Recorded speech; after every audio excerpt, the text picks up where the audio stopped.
Rape is defined as any form of sexual act on a person without the person's consent.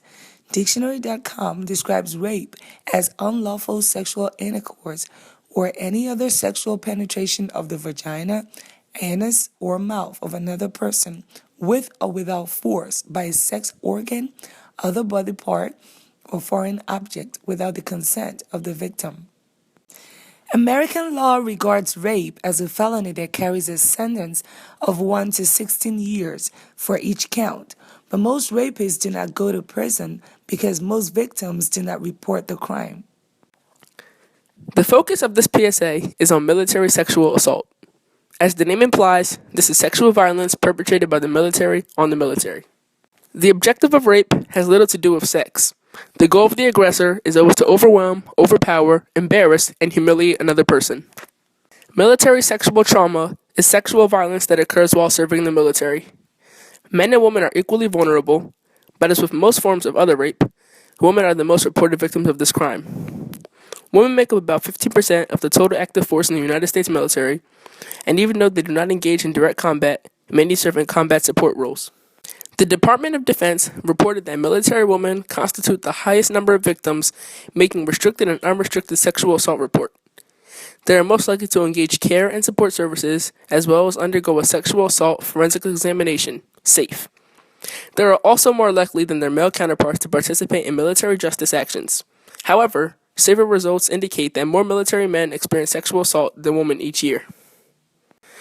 Total restricted and unrestricted annual report statistics on military sexual assault has grown steadily from the year 2007 to 2015, with 2,846 victims in 2007 to 3,604 in 2012 and 6,083 in 2015.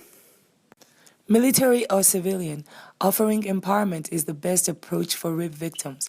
Historically speaking, such support has been lacking in the military, which unfortunately does not have a zero-tolerance policy for sexual assault. There have been personal victim accounts of women being drugged and raped during basic training, losing their jobs for being raped, and some are diagnosed with a personality disorder for failure to adequately adjust after a rape.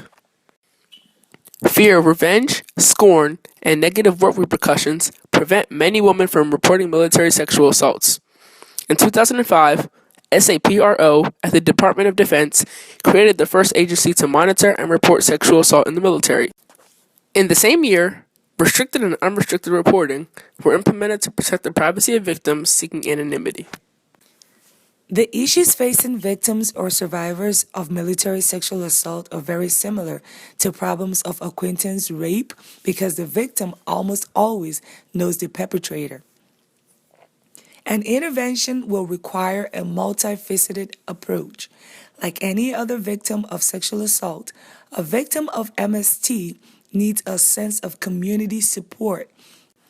In other words, instead of prevailing views that re-victimizes rape victims, the military must create an atmosphere of understanding and support to foster healing. Cognitive therapy will help to change the individual's perception of the assault, and any feeling of guilt, shame, anger, or powerlessness can be diminished through professional counseling. Using the ABC model of crisis intervention, validating statements, educational statements, empowering statements, and reframes may be used to empower the victim.